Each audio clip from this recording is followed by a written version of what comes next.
Defence की सफल तैयारी केवल त्रिशूल डिफेंस एकेडमी के साथ पाएं recorded lectures, exclusive study material, extra study notes, doubt clearing sessions और भी बहुत कुछ। डिफेंस की तैयारी होगी पूरी क्योंकि टीडीए है ना। आज ही डाउनलोड करें देश का नंबर 1 टीडीए लर्निंग ऐप। जय हिंद डिफेंस एस्पिरेंट्स, स्वागत है आप सबका त्रिशूल डिफेंस एकेडमी के यूट्यूब चैनल पे। आज मैं आपके साथ अभिनव मेहरोत्रा एक बहुत महत्वपूर्ण वीडियो लेके आया हूं। आज 2 अक्टूबर है, 2 अक्टूबर जिसको गांधी जयंती भी बोला जाता है और पूरी दुनिया में गांधी जी की जन्म उत्सव पे ये मनाया जाता है। 2 अक्टूबर 1904 को भारत का एक लाल, भारत की एक शान श्री लाल बहादुर शास्त्री जी का जन्म भी हुआ था। लाल बहादुर शास्त्री जी की 117वीं जयंती पे आज त्रिशूल डिफेंस एकेडमी एक विशेष डॉक्यूमेंट्री वीडियो लाया है। इस वीडियो को देखने के बाद आपको पता चलेगा कि लाल बहादुर शास्त्री जी जितनी कद पे छोटे थे उतने ही उनके विचार, उतने ही उनका कैरेक्टर और उतना ही उनके डिसीजंस बड़े थे। तो चलिए इस वीडियो को एंजॉय करिएगा। वीडियो के बाद वीडियो को लाइक और सब्सक्राइब ज़रूर करिएगा। ज़्यादा से ज़्यादा दोस्तों को शेयर करिएगा ताकि हर एक हिंदुस्तानी को लाल बहादुर शास्त्री जी के बारे में पता चले। 1962 के भारत चीन के युद्ध के बाद तुरंत बाद भारत के पहले प्राइम मिनिस्टर जवाहरलाल नेहरू जी का इंतकाल हो गया और उस वक्त देश की जो डेमोक्रेसी थी वो हिल गई थी। इंडियन नेशनल कांग्रेस में भौचाल आ गया था और प्राइम मिनिस्टर की पोस्ट के लिए बहुत लड़ाइयाँ चल रही थी। तभी एक सीधे साधे शख्स को इंडियन नेशनल कांग्रेस ने चूज किया था, जो थे श्री लाल बहादुर शास्त्री जी। श्री लाल बहादुर शास्त्री जी पहले रेलवे मिनिस्टर भी रह चुके थे, बट एक मेजर रेल एक्सीडेंट के चलते उन्होंने इस्तीफा दे दिया था और जवाहरलाल नेहरू जी के इंतकाल के बाद उनको भारत के मैनेजमेंट, भारत की देखरेख करने के लिए सेकंड प्राइम मिनिस्टर के रूप में चुना। इस बात को लगभग 1964-65 हो गया था। तभी हमारे पड़ोसी मुल्क पाकिस्तान के जनरल अयूब खान, इनको जनरल अब्दुल अयूब खान भी बोला जाता है, इन्होंने सोचा कि लाल बहादुर शास्त्री जी इतने स्ट्रॉन्ग प्राइम मिनिस्टर नहीं है। इसका एडवांटेज उठाते हुए पाकिस्तान ने भारत पे धावा बोल दिया, इस एम के साथ कि Jammu and Kashmir will be integral part of Pakistan after this war.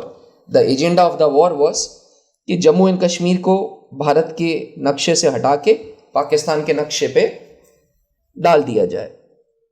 लाल बहादुर शास्त्री जी जाने जाते थे अपनी बोली के लिए। He was a very normal man, soft spoken आदमी, छोटे कद के आदमी, और पाकिस्तान ने यही सोचा कि जो सॉफ्ट स्पोकन आदमी है, जैसा कैरेक्टर है इनका, जैसी पर्सनैलिटी है, तो हर हालत में भारत ये युद्ध हारेगा भी और जम्मू एंड कश्मीर से, जो भारत के नक्शे से जम्मू एंड कश्मीर का नामो निशान मिट जाएगा। और इसीलिए भारत को अंडर एस्टिमेट किया गया था पाकिस्तान के द्वारा। अब 1965 का युद्ध भारत के इतिहास में बड़ा स्पेशल माना जाता है क्योंकि शास्त्री जी का जो मास्टर स्ट्रोक था उसने पूरी जंग की हुलिया बदल दी थी। उस मास्टर स्ट्रोक ने पूरे देश को एकजुट कर दिया था। उस मास्टर स्ट्रोक ने ही जय जवान जय किसान का नारा हर एक हिंदुस्तानी के मुंह में डाला था। तो अब मैं आपको बताऊंगा कि कैसे थिंग्स टुक प्लेस, कैसे चीज़ें चालू हुई और कैसे उनका अंत हुआ। मैं आपको बता दूं, अंत ये था कि लाहौर के अंदर भारतीय थल सेना घुस गई थी और अपना झंडा फहरा दिया था। वो बात अलग है कि फिर पीस ट्रीटी के तहत हमने रिट्रीट किया और हम वापस आ गए, लेकिन लाल बहादुर शास्त्री जी, जिनको कमज़ोर माना गया था, वो ना ही सिर्फ जम्मू एंड कश्मीर बल्कि पाकिस्तान के 500 किलोमीटर अंदर घुस के हमारे थल सेना के सैनिकों को, हमारे थल सेना के ऑफिसरों को, हमारे भारतीय वायुसेना को और हमारी नौसेना को उन्होंने इतना मोटिवेट कर दिया था कि we were about to capture the whole of Pakistan. चले समझते हैं कि कैसे 1965 के जंग स्टार्ट हुआ और क्या क्या चीजें हुई। तो ये जो 1965 का जंग था, इसमें प्रेसिडेंट अयूब खान, जो पाकिस्तान के प्रेसिडेंट थे, जनरल अयूब खान ने ऑपरेशन गिब्रल्टार, इस ऑपरेशन का नाम डाला ऑपरेशन गिब्रल्टार, जिसका एम था भारतीय थल सेना की कम्युनिकेशन लाइन को पूरा का पूरा डिस्ट्रॉय करना। इंडियन आर्मी ने लोकल कश्मीरी लोग, local Kashmiri Muslims, local Kashmiri Pandit से मदद ली और इनफैक्ट आपको बताऊं, कश्मीरी जो भेड़ बकरी चलाने वाले हैं, कश्मीरी फार्मर्स जो थे, Kashmiri Muslims were the first ones to tell Indian army about the entry of Pakistan in Jammu and Kashmir. मतलब भारत को सबसे पहले बताने वाले कोई और नहीं, जम्मू एंड कश्मीर की लोकल आबादी थी, क्योंकि कहीं ना कहीं जम्मू एंड कश्मीर इंडिया का एक पार्ट था और वो देशभक्त की फीलिंग सबके अंदर जाग गई थी। और इस कदर जाग गई थी कि ऑपरेशन गिब्रल्टार बिल्कुल बिल्कुल नष्ट कर दिया भारतीय थल सेना ने। अब बारी थी लाल बहादुर शास्त्री जी के बारे में। लाल बहादुर शास्त्री जी ने मास्टर स्ट्रोक इसलिए ऐसे खेला कि उन्होंने एक तरफ इंडियन आर्मी को बोला ऑपरेशन गिब्रल्टार को काउंटर करो और पाकिस्तानीज को हराओ, और दूसरी तरफ पंजाब से उन्होंने बोला कि दूसरा विंग इंडियन आर्मी का पंजाब साइड से अटैक करेगा। जनरल अयूब खान ये चीज़ नहीं एक्सपेक्ट कर रहे थे, तो जम्मू एंड कश्मीर में इकनूर सेक्टर में भी उनको हार झेलनी पड़ी और इंडियन आर्मी मेजर जनरल प्रसाद की लीडरशिप पे लाहौर तक पहुंच गया। तो एक तरफ लाहौर और दूसरी तरफ सियालकोट, दोनों dual attack. This proved to be a game changer. It was for the first time in the history of Shastri ji's leadership that Indian Army had crossed the borderline and entered into another country. General Ayub Khan ने कहा कि भाई ये एक बहुत बड़ी mistake की है भारत ने, और मेजर जनरल याही खान जो पाकिस्तान के जीओसी होते थे, उन्होंने पहले ही हार मान ली। जनरल याही खान ने अंडर एस्टिमेट कर दिया था जम्मू।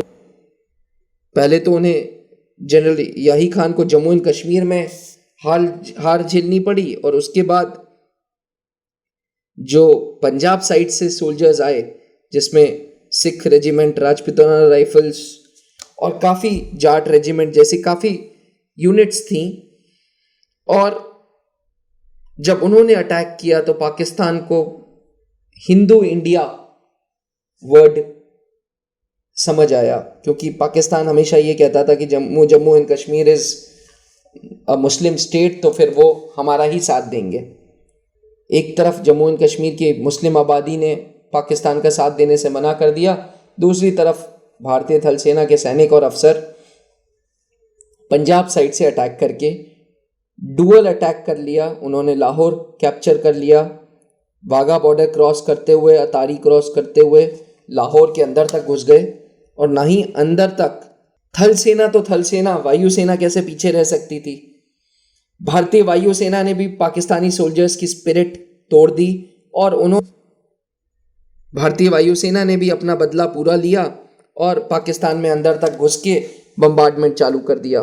तो एक तरफ आर्मी, दूसरी तरफ एयरफोर्स, इस तरीके से डुअल अटैक ने पाकिस्तान की रीढ़ की हड्डी तोड़ दी थी। जनरल इंद्रजीत सिंह ने अपनी किताब में लिखा था कि अगर सीज फायर नहीं होता तो आज लाहौर भारत का इंटीग्रल पार्ट होता। तभी यूएसएसआर का इंटरवेंशन हुआ और ताशकंद में नेगोशिएशंस के लिए भारत पाकिस्तान को इनवाइट किया गया। पहले सीज फायर की गई इंटरनेशनल प्रेशर में, और फिर ताशकंद में, जिसको ताशकंद ट्रीटी भी कहते हैं, वो ताशकंद में दोनों स्टेट के, दोनों कंट्रीज के प्राइम मिनिस्टर्स को बुलाया गया, जहां जनरल आयूब खान ने फिर से एक बार शास्त्री जी की हाइट पे लेके मजाक उड़ाया था और कहा था कि आप इतना छोटे हैं तो कैसे आप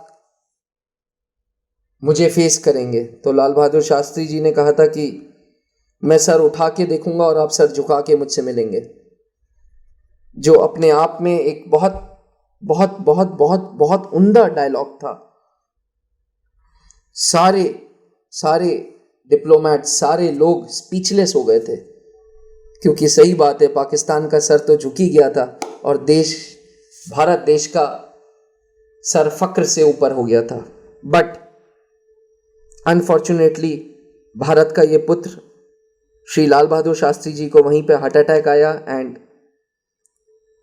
वहाँ पे उनका डिमाइस हो गया। काफ़ी डिबेट्स भी हुए इस टॉपिक पे कि ये हार्ट अटैक था कि पॉइजन दिया गया था। शास्त्री जी के बेटे अनिल शास्त्री जी ने यूएन तक के दरवाजे खटखटाए और अंत में कुछ रिजल्ट ना निकलते हुए कंक्लूजन ये निकला कि शास्त्री जी को हार्ट अटैक ही हुआ था। लाल बहादुर शास्त्री जी को भारत का पुत्र भी बोला जाता है और सही मायने में ही इज़ अ रियल सन। अगर गांधी जी फादर हैं नेशन के, तो भारत, लाल बहादुर शास्त्री जी सही मामले में, असल मामले में रियल बेटा हैं भारत के। Every Indian citizen should be proud of prime minister like Lal Bahadur Shastri ji. आशा करते हैं आपको ये हमारी डॉक्यूमेंट्री पसंद आई हो। Stay connected with us for more such videos. Thank you. जय हिंद। डिफेंस की सफल तैयारी केवल त्रिशूल डिफेंस एकेडमी के साथ। पाएं recorded lectures, exclusive study material, extra study notes, doubt clearing sessions और भी बहुत कुछ। डिफेंस की तैयारी होगी पूरी, क्योंकि टीडीए है ना। आज ही डाउनलोड करें देश का नंबर 1 टीडीए लर्निंग ऐप।